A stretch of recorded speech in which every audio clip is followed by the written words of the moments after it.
अस्सलामुअलैकुम नाजरीन, आप देख रहे हैं सहर न्यूज़ और आज हम हाजिर हैं एक और नई वीडियो लेकर। नाजरीन, साबिक वज़ीर आज़म और तहरीक इंसाफ के चेयरमैन इमरान खान का काफिला इस वक्त मुरीद के पहुंच चुका है। कल रात जब ये लॉन्ग मार्च कामुकी पहुंचा तो लॉन्ग मार्च की क़यादत करने वाले इमरान खान लॉन्ग मार्च के शुरका को छोड़कर वापस लाहौर चले गए और लॉन्ग मार्च के शुरका बेयारो मददगार पड़े रहे। सुबह जब कायदीन वापस आए तो उन्होंने शुरका को तसल्ली दी कि इमरान खान मीटिंग के सिलसिले में गए थे। उन्होंने आवाम को तसल्ली तो दी, मगर कैसे, इसकी तफसील आपको बताएंगे। मगर सबसे पहले वो नाजरीन जिन्होंने अब तक सहर न्यूज़ को सब्सक्राइब नहीं किया या फिर आप मेरे चैनल पर नए हैं तो प्लीज़ इसे सब्सक्राइब करके साथ लगे बेल आइकन को प्रेस कर दें ताकि हमारी आने वाली हर नई वीडियो का नोटिफिकेशन आपको मिल सके। इस वीडियो को लाइक कर दें और इसे ज़्यादा से ज़्यादा शेयर करें। तो नाजरीन, अपनी वीडियो शुरू करते साथ ही आपको एक ब्रेकिंग न्यूज़ भी देते हैं कि पाकिस्तानी टीम ने बिलाखिर एक मैच जीत लिया है और अब वो सेमीफाइनल खेलने की लाइन तक पहुंचने की पोजीशन में आ रही है।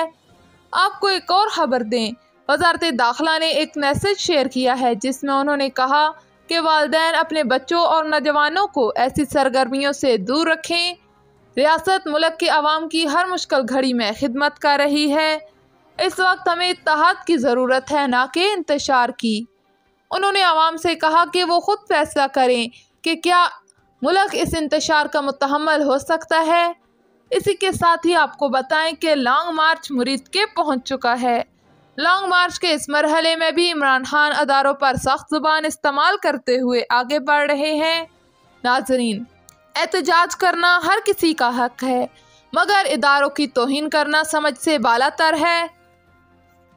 इमरान खान के बारे में इंडियन चैनल्स इमरान खान की तारीफ कैसे कर रहे हैं, जरा सुनिए। इसने बाजवा की पूंछ पे पैर रखा था तो इसको क्या लग रहा था कि सरदार बहुत खुश होगा, शाबाशी देगा। क्यों? जो लोग कहते हैं ना इंडिया में पाकिस्तान के 4 टुकड़े होंगे, इसने बिना टुकड़े करे पाकिस्तान के दिल के टुकड़े कर दिए यार, चाहे पाकिस्तान के टुकड़े ना कर। ये लोग कहते हैं ना दुनिया में इंडिया में इन्वेस्टमेंट आ रही है, हमारे क्यों नहीं इन्वेस्टमेंट आ रही है, एक ही साथ आजाद हुए। तो ये अक्सर यूट्यूबर को नहीं देखा जी, एक ही साथ आजाद क्या हुआ है, क्या लग रहा है, वो कहां खड़े हैं, हम कहां खड़े हैं। अरे तुम कहीं नहीं, तुम लेटे हो यार, खड़े तो हम हैं, तुम लेटे हुए हो। हाँ जी, वो उसी दसो जी, वो कहां खड़े हैं, हम कहां खड़े हैं, आप कहां खड़े हैं, वो कहां खड़े हैं, यही करते रहते हैं, खड़े हैं बैठे हैं। ठीक है, ये इसीलिए तुम लेटे हो जमीन पे, तुम्हारी हरकतें ऐसी हैं तुम्हारी। हम तो कहते हैं कि इमरान खान जैसा कोई लीडर नहीं मिल सकता पाकिस्तान को, प्लीज ये अपना वापस लें और इमरान खान को वापस प्राइम मिनिस्टर बनवाएं मुल्क का, मिनिमम 10 ईयर्स। और अगर 10 साल के लिए प्राइम मिनिस्टर बन गया वैभव पाकिस्तान का तो हमारा काम हो जाएगा।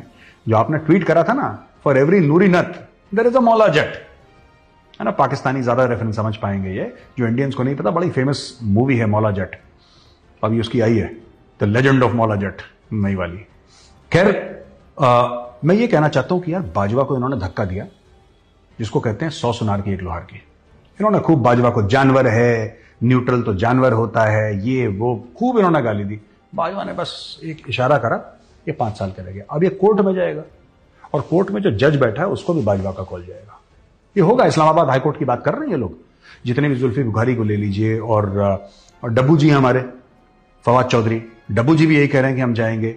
और बात यह है कि मरे मन से शाह महमूद कुरैशी भी बोल रहा है। शाह महमूद कुरैशी चाहता है -1 फार्मूला ना, वो तो -1 फार्मूला उसी के दिमाग की उपज तो है जो बेचने की कोशिश कर रहा है कि यार इमरान खान चला जाए, पीटीआई मैं संभाल लूं। He is always wanted that, either you make me CM of Punjab और you make me PM of Pakistan. उसकी 2 ही चॉइसेस हैं, बाकी he is not interested in foreign minister.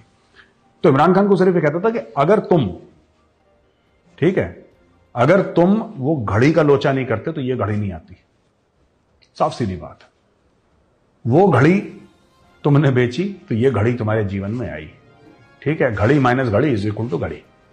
तो ये हो गया इमरान खान के साथ। तो वो डब्बू जी ने एक वीडियो रिकॉर्ड करा, Fawad Chaudhry, former minister of information technology, है ना। हमें समझ नहीं आ रही कि इनका साथ देने वाले लोग क्यों कर इनकी हरकत को समझ नहीं रहे, इनके मिशन को क्यों नहीं समझ रहे। एक तरफ तो इमरान खान फरमा रहे हैं कि इनका एहतजाज पुरअमन होगा, तो दूसरी जानब इनके साथी अली अमीन गंडापुर क्या कह रहे हैं। वज़ारत दाखिला की जानब से जारी इस वीडियो को भी जरा गौर से सुन लें और फैसला करें कि अमन इसी को कहते हैं। जी अली खान, क्या पोजीशन है? सर पोजीशन तो A1 है, आप सुनाए। बंदूकें कितनी हैं? बहुत हैं। लाइसेंस भी बहुत है। बंदे भी जितने चाहिए होंगे सर। अच्छा, हम यहाँ पे कैंप लगा रहे हैं, यहाँ पे 7 गरीब तरीन कॉलोनी है, तो जहाँ पे कारबान में घुस जाए उधर का साथ कौन सी गरीब तरीन जगह कौन सी है? वो आखिर में कौन सी कॉलोनी साथ लग रही है? हमारे यहाँ बॉर्डर पे इस्लामाबाद पिंडी के बाद टूलपादे के बाद लेफ्ट साइड पे टॉप सिटी है, कैपिटल है, कौन सी है? टॉप भी है, कैपिटल भी है, बहुत सारी है। बताएं। टॉप तो एयरपोर्ट पे है ना? टॉप तो एयरपोर्ट वाली साइड पे ना। मैंने पूरा नक्शा भेजा था आपको। मैं मुझे मिला हुआ है, वो मिला हुआ है नक्शा। मैं बंदे और सामान रेडी रखे आप। ठीक है सर, कोई इशू नहीं है, बस रास्ते में इंशाल्लाह। इसके बाद अगर कोई वाकया रोनुमा हो जाता है और इसमें बेगुनाह अफराद की जानें ज़ाया हो जाती हैं तो इसका जिम्मेदार कौन होगा? जिसके तमाम सबूत बादिए नज़र में तो इमरान खान की जानब जाते नजर आ रहे हैं। दूसरी जानब पंजाब में एक गेम खेलने जाने का इम्कान है जिसमें पंजाब हुकूमत के गिरने के भी वाज़ेह इम्कानात हैं। ये गेम शायद चंद दिनों बाद इस अंदाज में होगी जिसमें PTI के रुकने पंजाब असम्बली हुकूमत से किनारा कशी इख्तियार कर जाएंगे। वफाकी हुकूमत लेते लेते वो सूबाई हुकूमत से भी हाथ धो बैठेंगे। तो नाजरीन, ये थी हमारी आज की वीडियो। उम्मीद है आपको पसंद आई होगी। हमारी आज की वीडियो आपको कैसी लगी हमें कमेंट बॉक्स में अपनी राय से ज़रूर आगाह करिएगा। खबर शामिल करते हैं, कराची से रिपोर्ट कर रहे हैं शफकत खान। गुज़श्ता रोज़ कुछ क्राइम पेशा अफराद ने गैर कानूनी तौर पर बिला तस्दीक के क्राइम रिपोर्टर वकास मुगल के खिलाफ एक खबर चलाई थी, जिस खबर में लिखा गया था कि वकास मुगल जेब कुतरों की सरपरस्ती कर रहे हैं।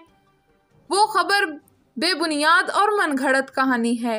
वकास मुगल एक रिक्शा ड्राइवर है और वो अपने घर वालों के लिए मेहनत मजदूरी करता है, हक और सच की बात करता है। और जिस शख्स ने इसकी खबर चलाई थी उस शख्स ने बिना सोचे समझे खबर चलाई थी। इस बात की खबर चलाने वाले ने खुद तस्दीक की कि उसे उसके ज़राए ने मिसगाइड किया और फिर वकास मुगल से उस शख्स ने माफ़ी भी मांगी कि भाई मुझसे गलती हो गई है, मुझे माफ़ कर दो, मैंने आपके बारे में गलत खबर चलाई थी और ज़ाती रंजिश पर खबर चलाई गई थी।